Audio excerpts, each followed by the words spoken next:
Hey guys, welcome back. I hope you are having an amazing day. Let's get right into the stories. The first one is an entitled people story. When my wife and I bought our cozy little house on Oak Street last year, we thought we'd found our perfect forever home. It was in a friendly neighborhood with big, beautiful trees providing plenty of shade. Our backyard was a decent size, not huge, but big enough for us to entertain friends or just relax on nice days. The one downside was that the fence separating our yard from our neighbor's yard was pretty flimsy. It didn't provide much privacy, but we figured we could always replace it down the road. At first, the neighbor seemed perfectly nice. She introduced herself as Karen soon after we moved in. We exchanged pleasantries and went on with our lives. A few months after we moved in, I started to notice some odd noises coming from the other side of the fence. It sounded like hammering and sawing. I tried peeking through some cracks in the fence, but I couldn't quite make out what was happening. The noises continued sporadically over the next couple weeks. My wife joked that maybe our neighbor was building an addition to her house.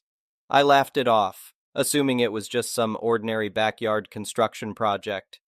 One Saturday morning, I was drinking coffee on our back deck when I heard those noises again. This time they were louder and more frequent. Curiosity got the best of me, so I walked over to the fence and called out, "Everything okay over there?"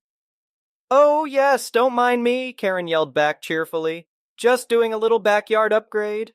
Her voice sounded closer than usual, but I thought nothing of it. I made a mental note to ask her about the project later. Later that afternoon, my wife and I were gardening when we heard Karen's back door slide open. Then we heard footsteps, followed by her voice.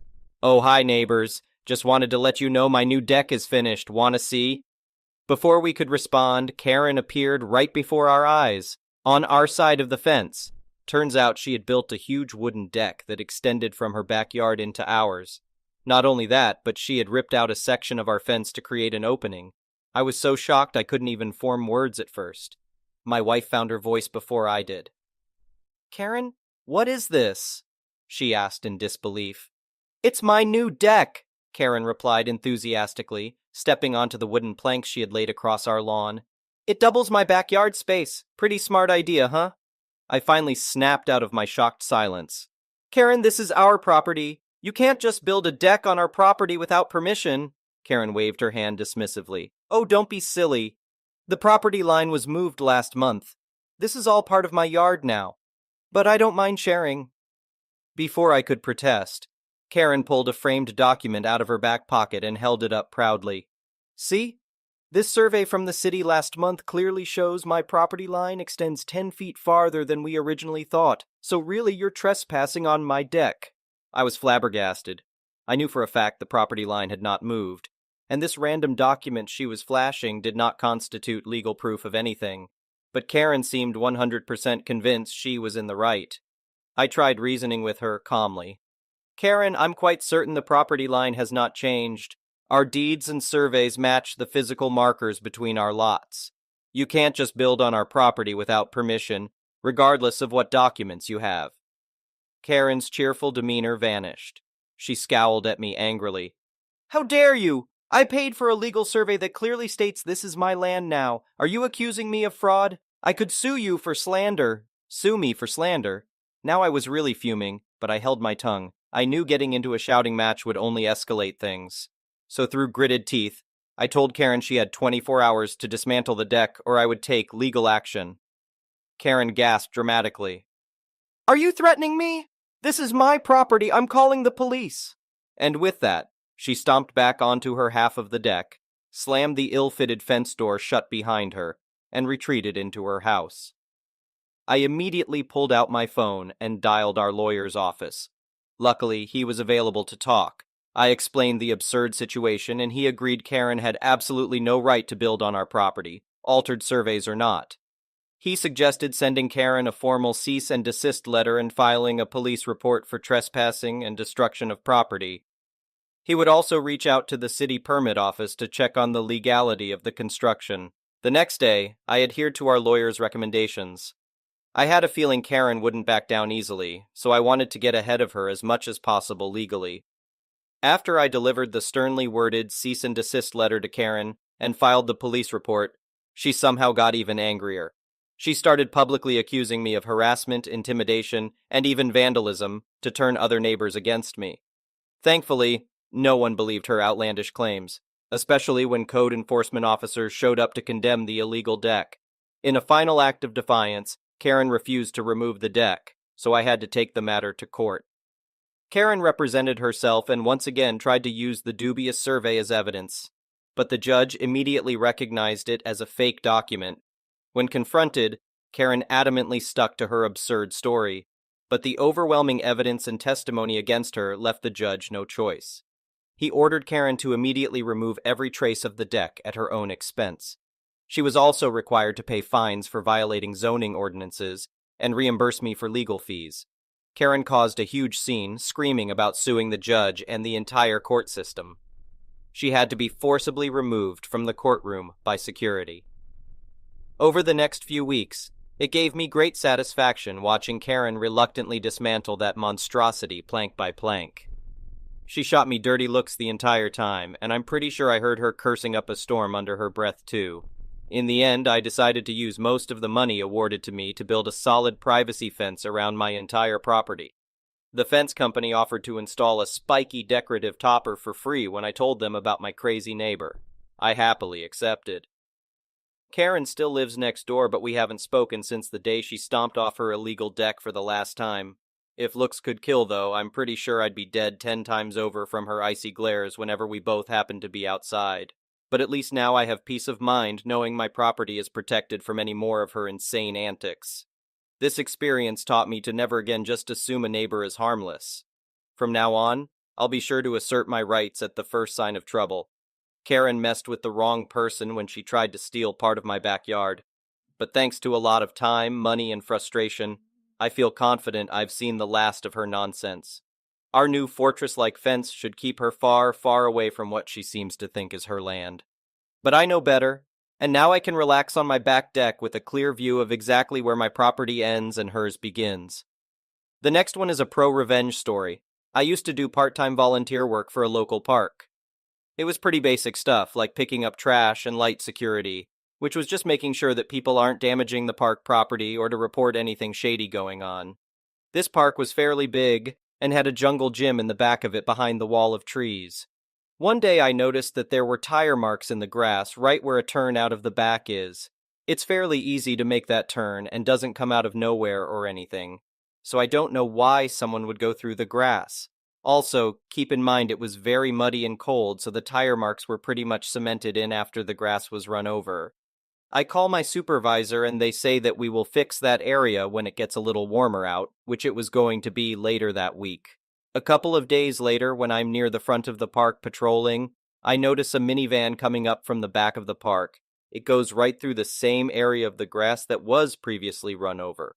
I couldn't believe I'd just witnessed it happen. The turn doesn't come out of nowhere, and you can clearly see that going straight out will take you through the grass. I start jogging towards the van, waving my arms to get the driver's attention.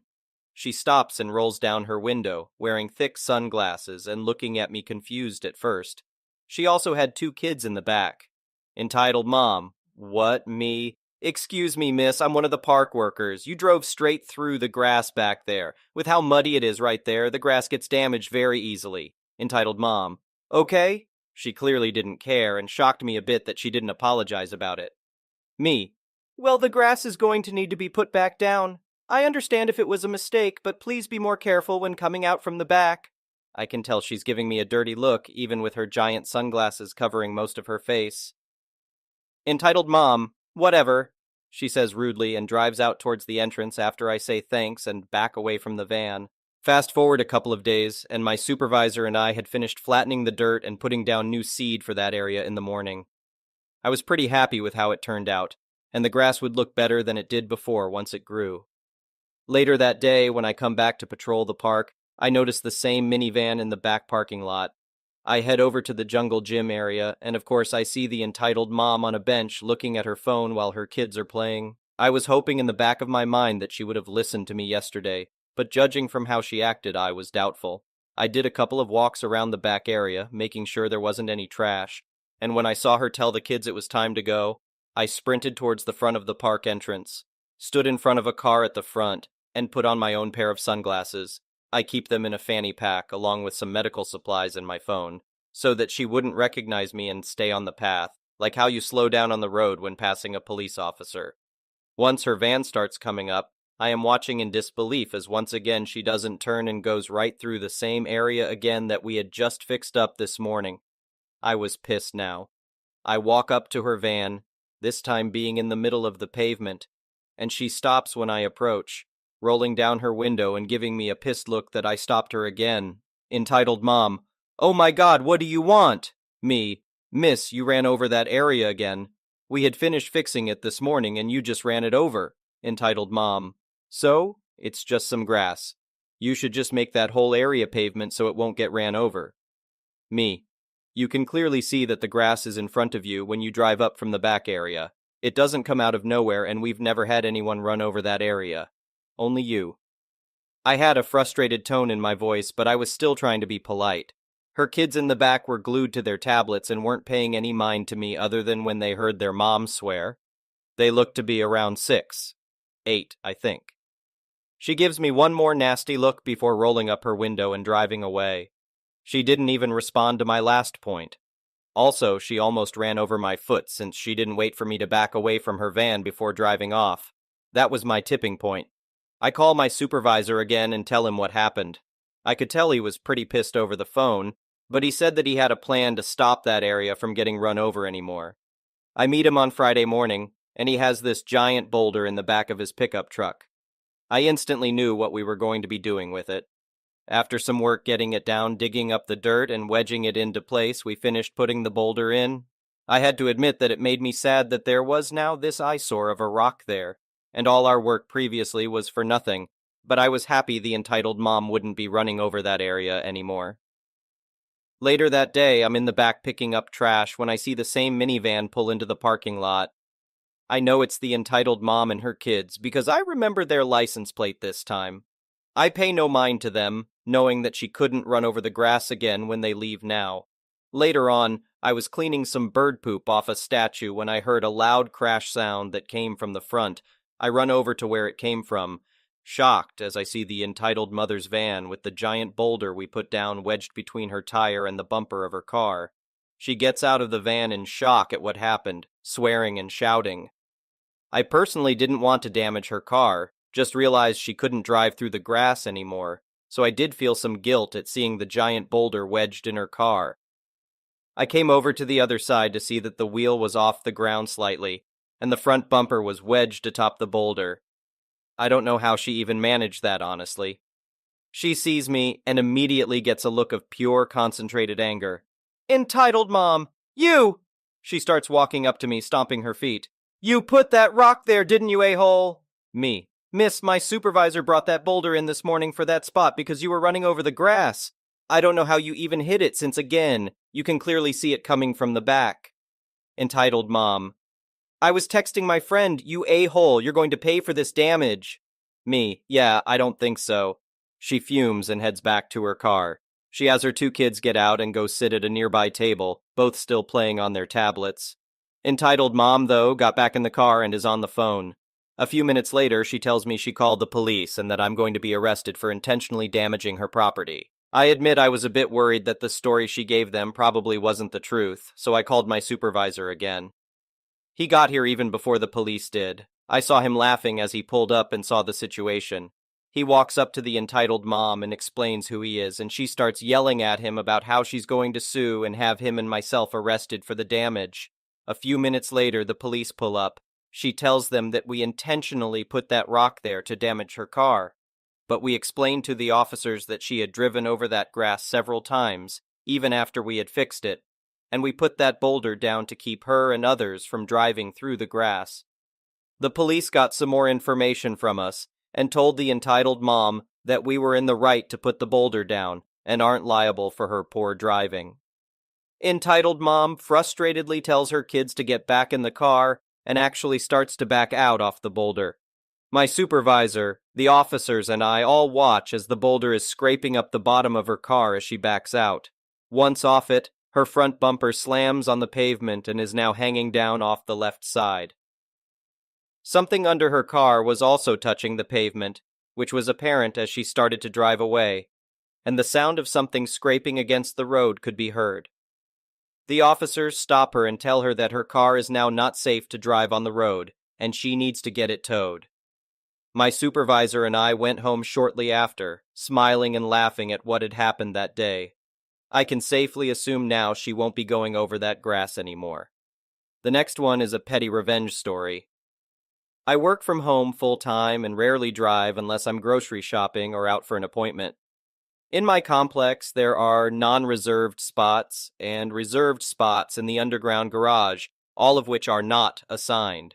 As long as you have a reserved sticker on your vehicle, any of the reserved spots, which are all labeled reserved, are fair game. I have a non-reserved sticker because it's $40 cheaper than the reserved pass. I was coming back from an appointment and turned into my neighbor's reserved spot so that I could back my car into the open, non-reserved spot behind me. Lo and behold, a male Karen in his rusty 2007 RAV4 starts honking at me for being in his spot, telling me that I can't park there because I don't have a reserved sticker. I told him I was only backing out. I probably should have let it go, but his Karen-ness pissed me off so much. As I was getting on the elevator, I quickly realized he only wanted to park there because it was right next to the elevator. A light bulb went off in my head, and I made my way to the rental office. It's in the same building, and asked to upgrade my parking pass. It's an extra $40 I'll be shelling out, but it's worth the petty revenge. I'm waiting for him to leave for work tomorrow so I can move my car into his spot and leave it there for God knows how long. There are perks to being fully remote.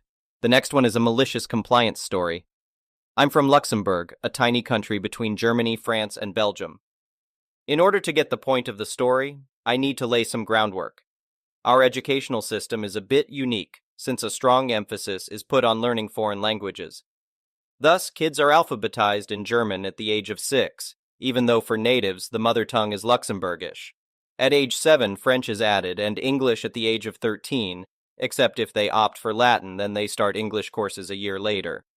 Most people are taught all 3 languages until they graduate from high school.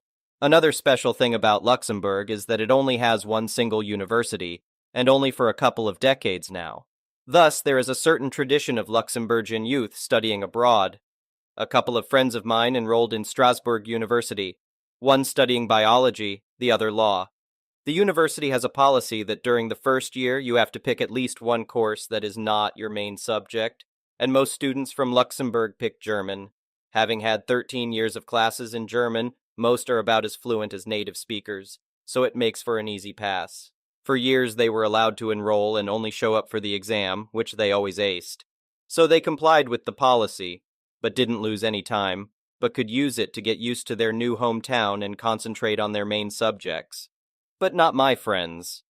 The new professor for the German class announced that whoever was absent more than twice during a semester would fail. The friends were quite annoyed, but did comply. But as it turned out, the professor wasn't very proficient in German, so she made frequent mistakes, especially concerning the right choice of prepositions and, before all, grammatical cases which are quite tricky in German for non-native speakers, and some native speakers too. So the 2 friends had their fun raising their hand whenever they noticed a mistake, and corrected the professor, who after a couple of sessions grew very disgruntled. After a month of being corrected over and over again by 2 of her students, the mandatory presence was dropped again for students from Luxembourg. The next one is an entitled people story. My fiancé and I are thinking of spending Christmas in South Korea with his family. I met him when he was here on a student visa. He went back to his country and sadly he was denied. So he's going for another interview in November, and if he fails that one, we're going to proceed with the K1 fiancé visa. We figured since my job gives me 5 months throughout the year of vacation time, I can visit South Korea quite often. Then, when he gets approved for the K1, he'll come back here within that time frame, and I know it's getting much shorter than it used to be. This is all things my parents know about, and they supported me in spending Christmas with him if his next visa gets denied. My fiancé has made it clear that he wants to cover all costs of my ticket when I travel to South Korea. He also might be working when I'll be there, which is December 22nd, 30th, or 31st. Unfortunately, since I have work, I can't be there longer, and that's the only vacation time I have for DEC. My fiancé might be working when I'm there, and we'll spend time together after he has work. And he'll be back home around 6:30 or 7 p.m. I don't care at all as long as we have time together. That's all that matters to me. It will also be a low-key, relaxing vacation, so we won't be doing anything too touristy. My mom knows I might be going and said I'm going to a country of people that don't celebrate Christmas. She also went on by saying she didn't know Christmas meant nothing to me, and if I go, then I'll ruin Christmas. I suggested to her that we can have a nice dinner before I go or when I come back. She complained it's not the same. Then okay, have nothing if that's what you want. I tried giving her a good backup option so we can still celebrate the holiday.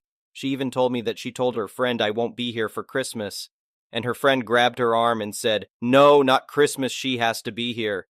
I can't with the dramatics. It's not like my fiancé has family and she's the only one that matters. I feel so bad for his family who probably wants to see me." I even tried to mention that point to her and she said, "Well, Koreans aren't Christmas people, so it shouldn't matter to his parents."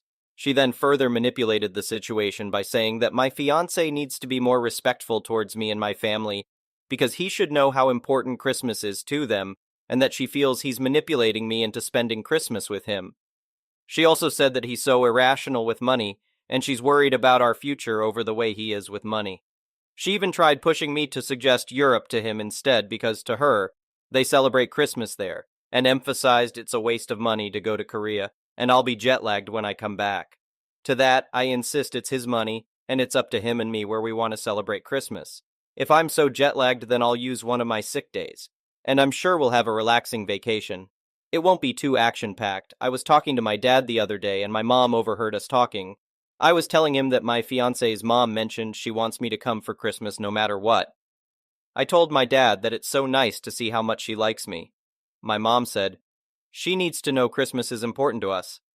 I said to her, "That means nothing. She's allowed to miss me." Then my mom said how Christmas is important, and she needs to make the exception for her. I told my mom she doesn't need to make any exception, and she's a very lovely woman, and she's allowed to want to see me. I just don't know what to do when it comes time, and if my fiancé and I end up having Christmas in Korea. Is my mom proving a point and I'm being oblivious? Or does my mom have no place to tell me what to do? Thank you for watching. I would really appreciate it if you could like the video and subscribe to our channel if you haven't already.